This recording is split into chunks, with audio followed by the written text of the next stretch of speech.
मैं जब यहाँ पर अलीगढ़ से आए हुए हमारे एक नौजवान साथी, मालदा से आए हुए हमारे छोटे भाई, जब इन लोगों को सुन रहा था तो मुझे ये एहसास हो रहा था कि नरेंद्र मोदी साहब ने एक नारा दिया था इस मुल्क के लिए कि अच्छे दिन आने वाले हैं। मुझे पता नहीं है उनके अच्छे दिन कब आने वाले हैं, लेकिन इन लोगों के जोश और जज्बे को देखकर मैं इतना यकीन के साथ कह सकता हूं कि मजलिस के अच्छे दिन आने वाले हैं। भाइयों, मैं महाराष्ट्र के औरंगाबाद से आता हूं।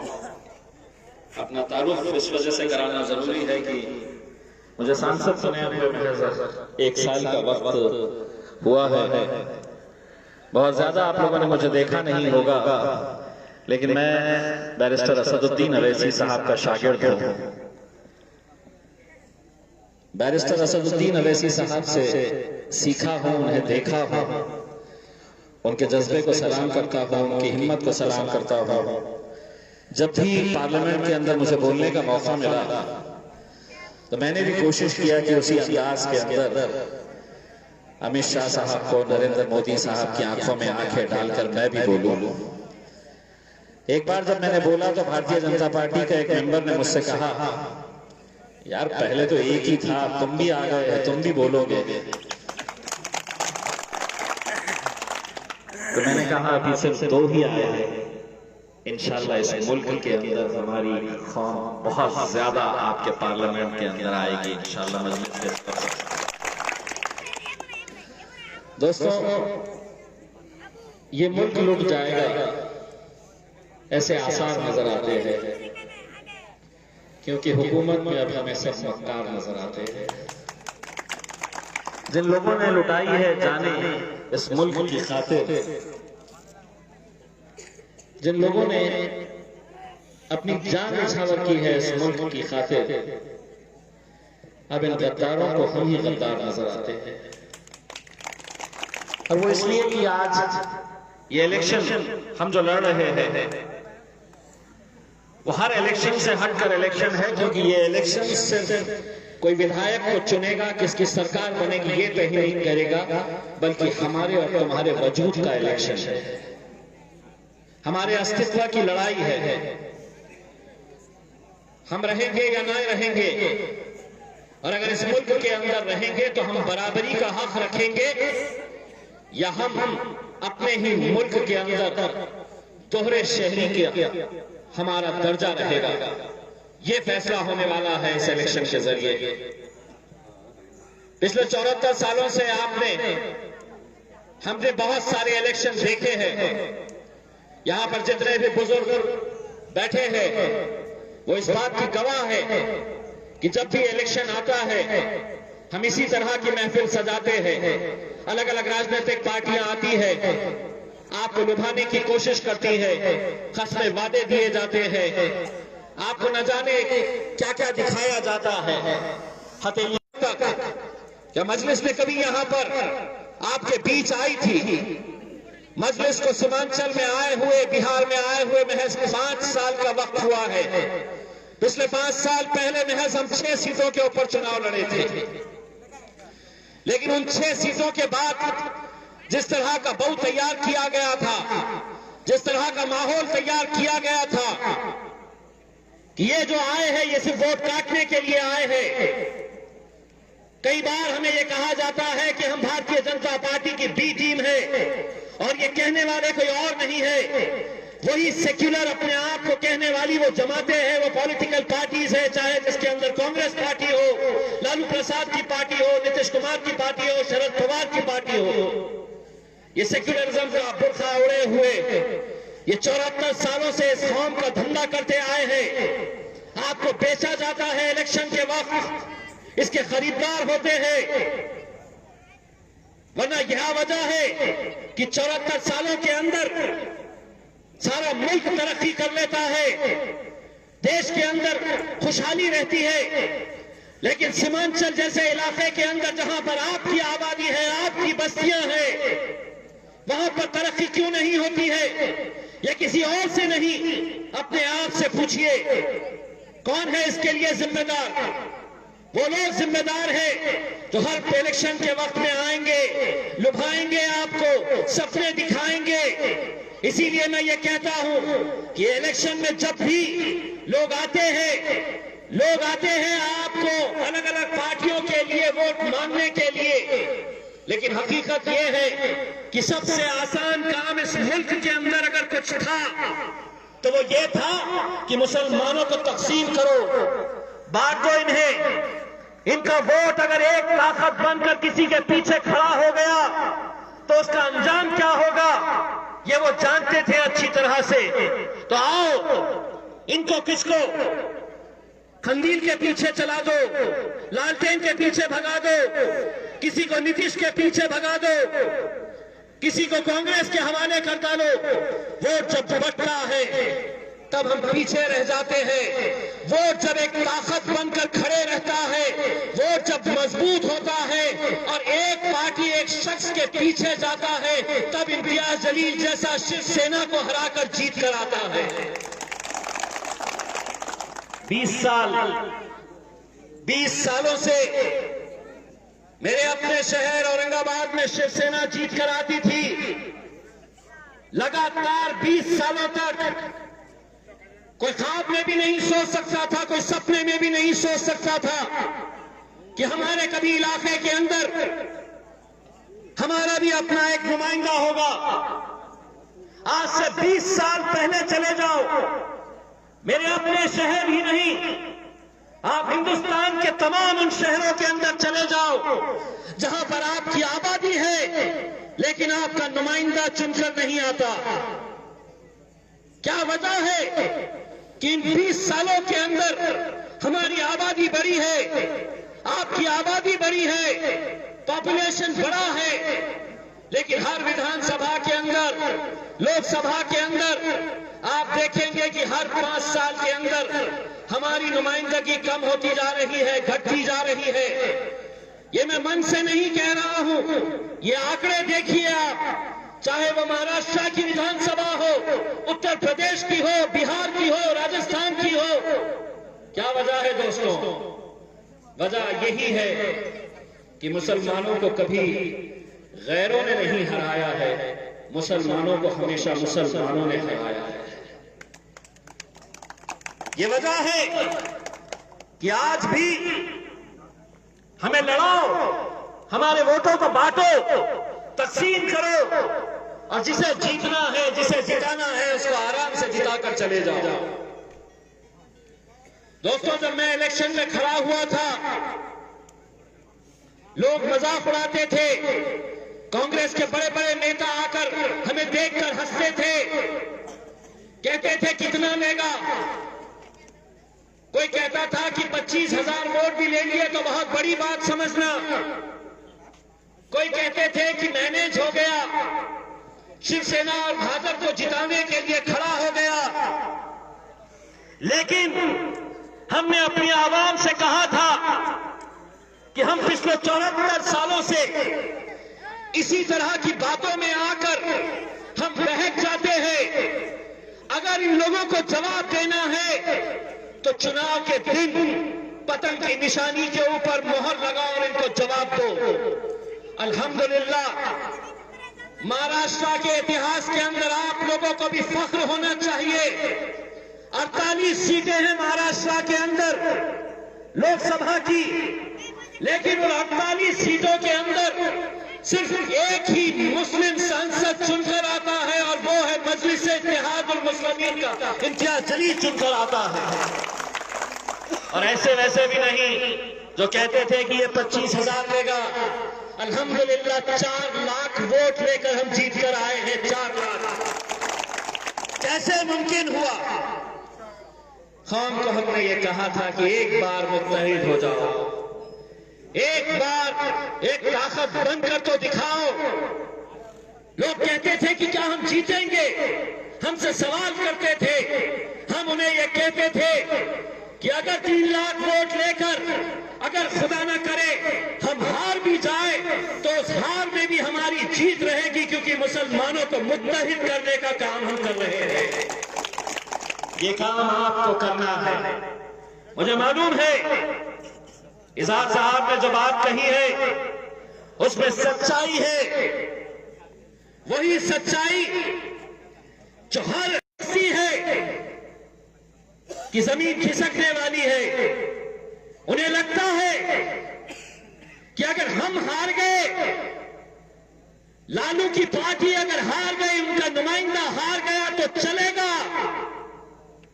भाजपा जीत जाए तो चलेगा, लेकिन मजलिस नहीं जीतना चाहिए। नीतीश कुमार की सोच यही है कि मेरी पार्टी अगर हार जाती है तो चलेगा, लालू जीत जाए, लेकिन मजलिस जीतनी चाहिए। और क्यों नहीं जीतनी चाहिए? क्योंकि ये जो कौम है ये समझते हैं कि ये हमारी जागीर है, ये समझते हैं कि ये रबर स्टैंप है हमारे लिए कि हम हर 5 साल के बाद आएंगे, इनसे कहेंगे कि 2 वोट देना पड़ता है, देते आए हैं। मजलिस तो थी नहीं, मजलिस तो अभी आई आपके बीच में, आपने दिया है। कभी लालू का साथ दिया है, कभी नीतीश का दिया है, कभी राहुल गांधी का साथ दिया है, तो बदले में क्या मिला है बताइए? सीमांचल के अंदर क्यों हमारे नौजवान तालीम हासिल नहीं कर सकते हैं? क्यों यहां पर अच्छे कॉलेजेस खोले नहीं जाते हैं? क्यों यहां पर इन्हें पढ़ाई के लिए साधन नहीं तैयार किए जा रहे हैं? क्यों हमारी बच्चियों के लिए कॉलेजेस और स्कूल्स खोले नहीं जा रहे हैं? इसकी वजह यही है कि इस कौम को जिस जगह में है वहीं पर रखो। जिस दिन ये पढ़ निकलेंगे, अपने अधिकारों को समझने लग जाएंगे, तो हमारी राजनीति कैसे चलेगी? हम लोग कैसा इनका सौदा करेंगे? इलेक्शन के वक्त आओ, इन्हें बांटो, तकसीम कर दो, पैसा लेकर आओ। बिल्कुल सही कहा है इजाज साहब ने, इलेक्शन के वक्त पैसा बंटता है, लेकिन दोस्तों इलेक्शन ऐसे भी होते हैं कि जिसका उदाहरण मैं आपको देना चाहता हूं। मैं एक बहुत अच्छी नौकरी मैं पुणे में करता था, बंगला था, गाड़ी थी, लेकिन असदुद्दीन अवैसी साहब को मजबूत करने के इरादे से मैंने अपनी नौकरी छोड़ी और सोचा क्यों ना असदुद्दीन अवैसी साहब को और ताकत बख्शी जाए। मैं जब औरंगाबाद आया, एक उर्दू अखबार में बहुत बड़ा इंटरव्यू मेरा छपा और उसमें यही बताया गया कि इतनी अच्छी नौकरी 24 साल की साफत छोड़कर ये सिर्फ अपनी कौम की नुमाइंदगी करने के लिए आया है। वो इंटरव्यू पढ़ के अखबार में छपा। औरंगाबाद से कोसों दूर एक साहब स्कूल टीचर रिटायर्ड, उन्होंने वो इंटरव्यू पढ़ा, अपने बेटे को भेजे औरंगाबाद। एक लिफाफा था, वो बंद लिफाफा, वो बेटा लाकर दिया, तारुफ कराया कि हमारे वालिद साहब ने, हमारे अब्बू ने ये लिफाफा आपके लिए भेजे हैं, आप देख लीजिए।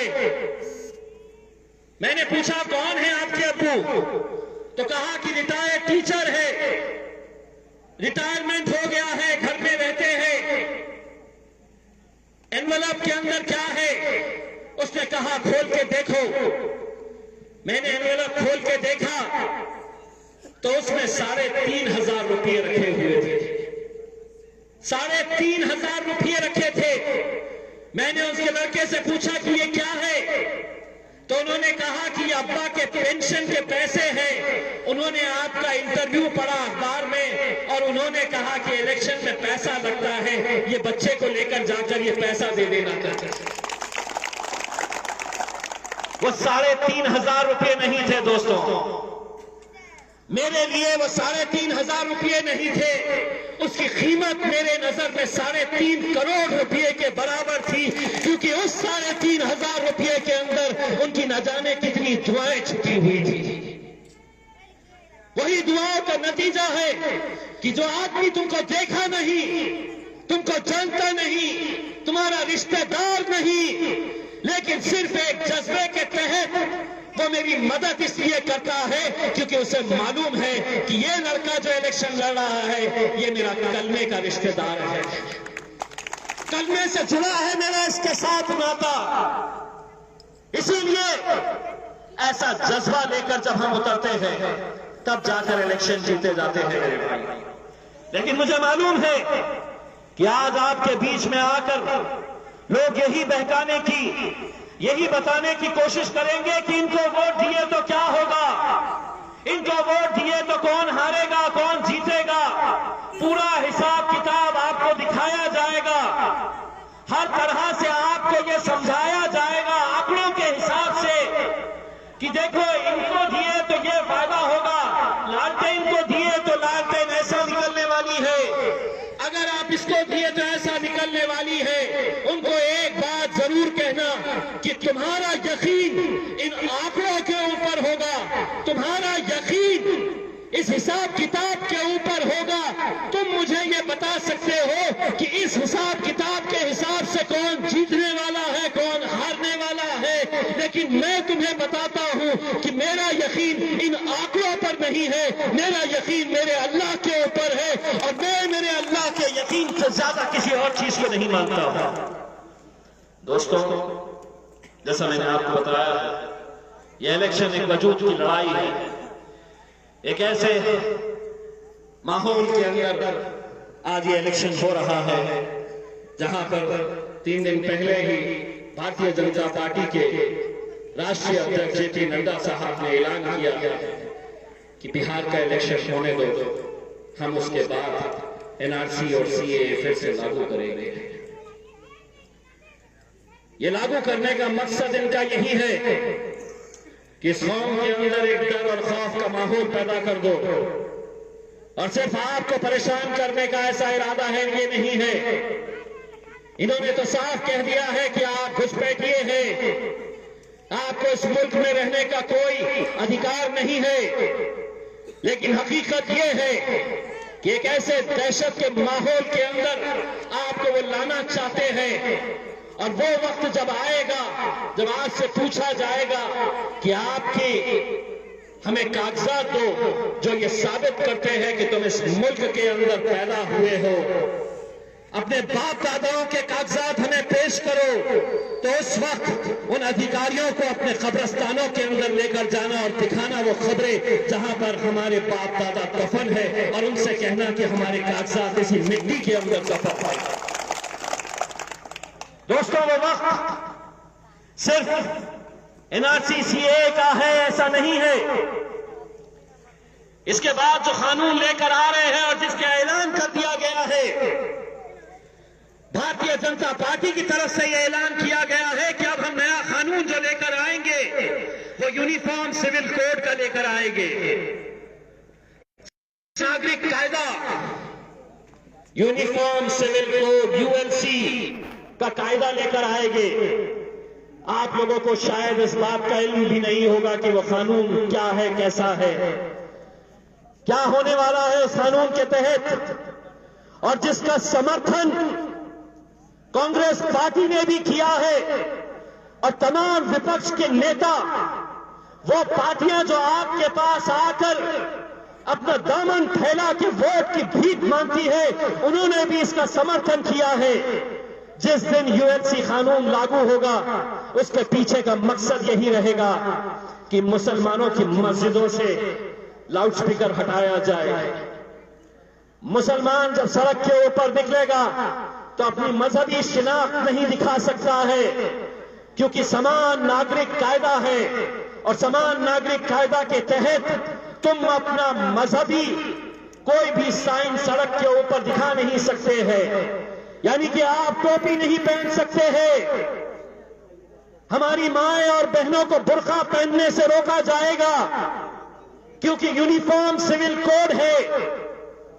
आज उन्होंने जो पार्लियामेंट इतना पुराने हमारी इमारत है, गोल इमारत जहां पर बैठकर असदुद्दीन अवैसी साहब गरजते हैं, आज उन्होंने उसी के सामने कई हजार करोड़ रुपए का एक नया पार्लियामेंट हाउस बनाने का काम शुरू किया है। वो पार्लियामेंट हाउस सिर्फ एक नया पार्लियामेंट हाउस नहीं रहने वाला है, वो हिंदू राष्ट्र की तरफ जाने वाला एक ऐसा पार्लियामेंट हाउस बना रहे हैं कि इस मुल्क में जब हिंदू राष्ट्र की घोषणा की जाएगी तो उसके तहत वो पार्लियामेंट हाउस की तामीर की जा रही है। और हम गफलत में हैं, हम गफलत में हैं। हम सोच रहे हैं कि नहीं, हम मजलिस के साथ जुड़ जाए, हम तो सेक्युलर है, हम सेक्युलर है, हम तो जाएंगे, लालू जी आएंगे आपके लिए, नीतीश कुमार आएंगे, शरद पवार आएंगे, राहुल गांधी आएंगे। कोई नहीं आने वाला है, यार समझ लीजिए, कोई नहीं आने वाला है। एक ही थाली के चट्टे बट्टे हैं सब, अलग अलग राजनीतिक पार्टियों के अंदर जाकर मकसद एक ही है। आरएसएस की एक जायज औलाद है भारतीय जनता पार्टी, तो नाजायज औलाद है कांग्रेस और आरजेडी और जेडीयू। एक सामने से वार करती है और बाकी को कहा जाता है कि तुम इस कौम को पीछे से हमला करो। यही काम चलता आ रहा है मेरे भाई। और अगर हम अब भी अगर इसी तरह से पटे रहे तो क्या होने वाला है?